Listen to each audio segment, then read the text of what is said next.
बहुत ध्यान से सुने, ये हमारे लिए बहुत संजीवनी मूरी है उपासना में।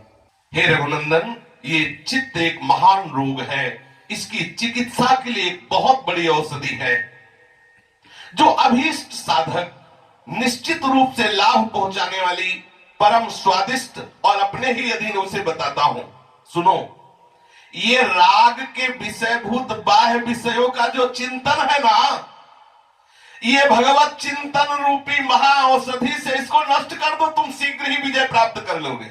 सीधी बात है, बहुत सुलझ के अंदर की बात है। अगर वास्तविक भगवत आनंद प्राप्त करना चाहते हो तो इस सूत्र को बहुत जल्दी अपने हृदय में धारण करो।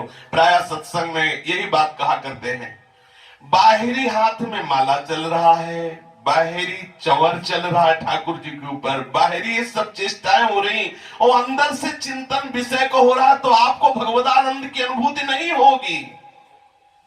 ये चित्त एक महान रोग है और इसकी सुंदर मैं चिकित्सा बताता हूं। हे रघुनंदन, ये विषयभूत बाह्य विषयों के चिंतन का परित्याग करके आंतरिक भगवत चिंतन में डूबो, आप शीघ्र विजय प्राप्त कर लोगे।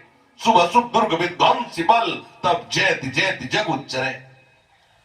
जो तुम्हारी चाह है विषयों की, उस विषय का तुम यदि चिंतन त्याग दो तो अभी स्वस्थ हो, अभी तुम अपने स्वरूप में हो। केवल विषय आकर्षण ही तुम्हें भ्रष्ट किए है, केवल विषय चिंतन ही तुम्हारे शरीर को अहमता में परिवर्तित किए। ऐसा लगता है आत्मा शरीर, शरीर ही आत्मा है, अपने आप को शरीर मान लिया, शरीर को अपना आपा मान लिया। ये बहुत बड़ा भ्रम केवल विषय सेवन के कारण है। केवल जिस दिन विषय सेवन से निवृत्ति हो जाएगी उसी दिन ऐसे शरीर दूर दिखाई देगा जैसे आपका शरीर दिखाई देता, ऐसे अपने से बिल्कुल अलग दिखाई देगा। अपने मन को तुम उसी प्रकार जीत लो जैसे मजबूत दांतों वाला हाथी कमजोर हाथी को दबा लेता है। परमात्मा का, प्रभु का निरंतर चिंतन करने से तुम बहुत बलवान बन जाओगे। ध्यान दीजिए, प्रभु का निरंतर चिंतन करने से तुम बहुत बलवान बन जाओगे और यत्न पूर्वक राग में चपलता प्रकट करने वाले इस मन को आप अपने अधीन कर लोगे। आपके पास बल है भगवत चिंतन, और उस बल से जो विषय चिंतन, विषय राग से, विषय भोगों के लिए मचलने वाला मन है, इस पर आप शासन कर लेंगे, इसे आप रोक लेंगे। यही साधना है, इसी से हमें भगवत प्राप्ति होती है। किसी भी संप्रदाय के किसी भी संत की बात देख लो और आप सच्ची मानिए, चाहे 60 वर्ष हो गए हो, चाहे 60,000 वर्ष हो गए, कोई फर्क नहीं पड़ता मनीराम को बाहरी तुम्हारी चेष्टाओं से। चाहे 16 तिलक लगाओ, चाहे 32 तिलक लगाओ, इनको अंदर से कोई फर्क नहीं पड़ता। अगर आप अंदर से भगवत चिंतन नहीं करते हैं तो बाहर ये सब पाखंड हो जाएगा। बिन विवेक वैराग्य भक्ति बिन सत्य नय को मानो, भगवत विमुख कपट चतुराई सो पाखंड नहीं जानो। 12 तिलक लगाना, कंठी धारण करना, भगवान नाम उच्चारण करना बहुत महामहिमामय भागवतिक स्वरूप है। यदि अंदर का विषय चिंतन हमारा बराबर बनता रहा तो यही गाली दिलाओगे आप इसी आचार्य परंपरा को। देखो तिलक धारण किए हैं, देखो कंठी धारण किए हैं, क्या देखो कैसे आचरण कर रहा है। जिस समय विषय चिंतन होता है, विषय में तदात्म भाव होता है, संयोग बन जाता है, साधक भ्रष्ट हो जाता है। हमारी सबसे पहली धरा होनी चाहिए, विषय चिंतन ही ना बनने पावे, इसके लिए प्रयासरत रहना है। अगर विषय चिंतन बन रहा है और बाहरी हमारी सब भागवती क्रिया हो रही, परमानंद की अनुभूति नहीं होगी, लौटो। गीता में भगवान ने बहुत जोर से केवल इस बात पर जोर दिया है, बोले अभ्यास योगी चेतसा नान्य गामिना तो पुरुषम शाश्वतम दिव्यम याति पार्थानुचिंतयेत। बोलिए इसमें कौन सी बात भगवान ने ऐसी कही है जो बाहरी हो। अभ्यास योग युक्त चेतसा नान्यगामिना, चित्त आपका और कहीं न जाए ऐसा आपको अभ्यास करना है। कितनी जगह जब अपनापन से बात करते हैं, बोले अनन्य चिंतयन्तो माम, केवल मेरा चिंतन करो। चिंतन चिंतन अनन्य चेता सततम, मेरा अनन्य चिंतन करो, मेरा, क्योंकि बात चिंतन से बननी है। हमारे ब्रजमंडल में सबसे महान भक्तों में श्रेष्ठ गोपीजन मुरारी पादार्पित चित्त वृत्ति श्री अम्बरीश जी, सावई मना कृष्ण पदार विंदयो। आप जरा झांक के देखिए कि हम जिनका यश गाते हैं वो किस कारण से, उनका चित्त प्रभु में लगा हुआ है।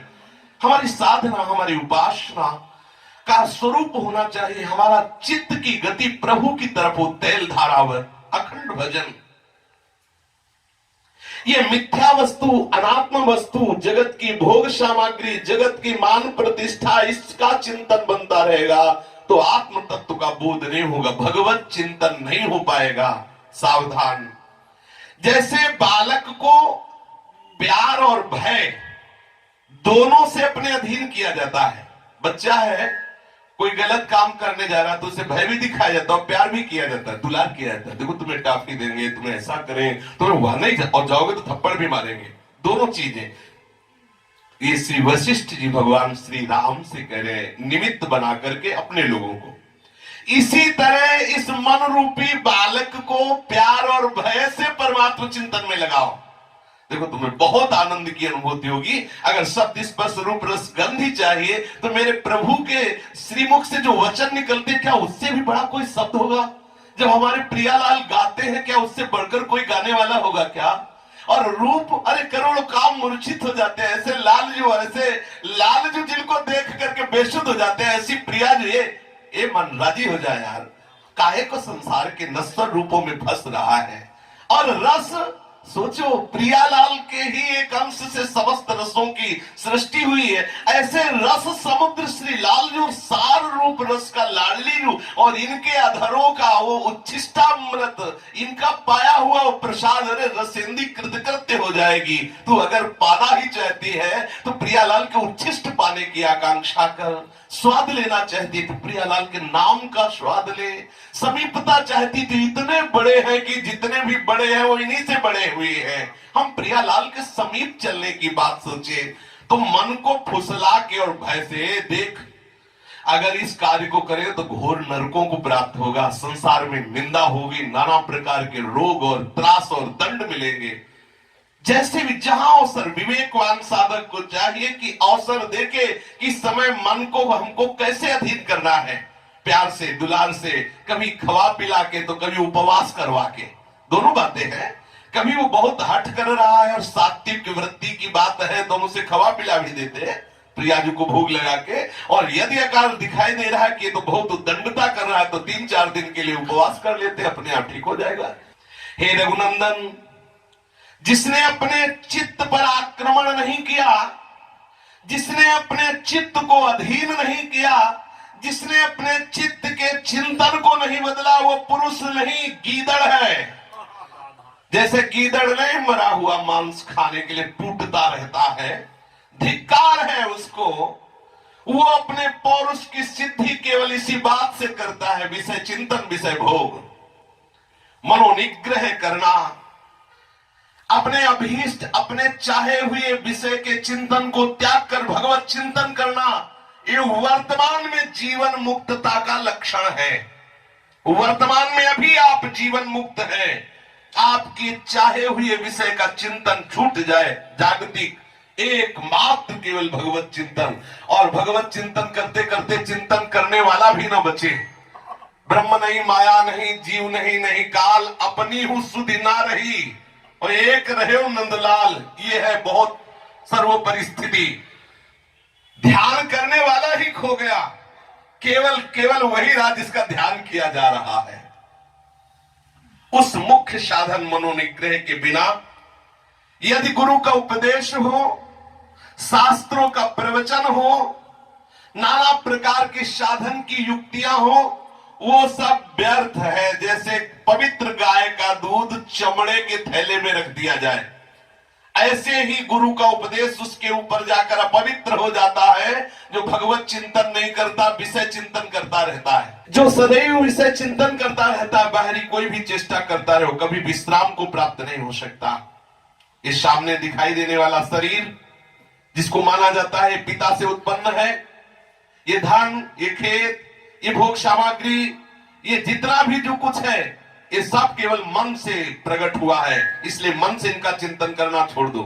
अब लोगों को लगेगा कि कैसी बात कर रहे हैं कि सब मन से प्रकट हुआ है। भाई, जिस समय हम स्वप्न में होते हैं तो शरीर सैया पे होता है, ये स्थूल शरीर, और हम सूक्ष्म शरीर में केवल मन के साथ होते, केवल मन। जो मन है वही वस्तु बन जाता है, वही व्यक्ति बन जाता है, वही बाजार बन जाता है, वही अनुकूलता बन जाता है, वही प्रतिकूलता बन, जितना कुछ स्वप्न में होता है केवल मन होता है। और जब जगा तो केवल केवल मन का विलास था, कुछ नहीं था। सच्ची मानिए, ये मोह रूपी निद्रा में जो भी दिखाई दे रहा ये सब मन का विलास है। जिस समय आप सच्चिदानंद तत्व में जगेंगे तो एकमात्र प्रभु के सिवा कुछ नहीं है। चूंकि अभी हम स्वाप्निक पुरुष हैं तो ये बात हमारी समझ में नहीं आ रही। मुझे लग रहा है ऐसा कैसे सब स्वप्न है, ऐसा कैसे सब मन का विलास है, ये सत्य दिखाई दे रहा है। तो स्वप्न में भी तो सत्य दिखाई दे रहा था, मैं और तू और नाना प्रकार का प्रपंच। लेकिन जब जगे तो अकेला केवल मन ही ये सब रचना किए हुए था, इसलिए मन की ही रचना है।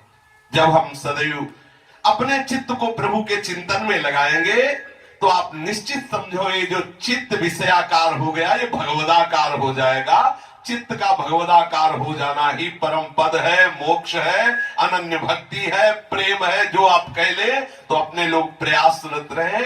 हमारा प्रत्येक पल किसी भी विधान से सही, चाहे वो नाम कीर्तन हो, नाम जप हो, चाहे वो लीला गायन हो, ठाकुर सेवा हो, सत्संग हो, इन के प्रकार हमारी सारी चेष्टा केवल भगवत चिंतन से युक्त हो, इसी से हमें परम लाभ की प्राप्ति होगी। शेष चर्चा आगे। श्री राधा वल्लभ लाल की जय।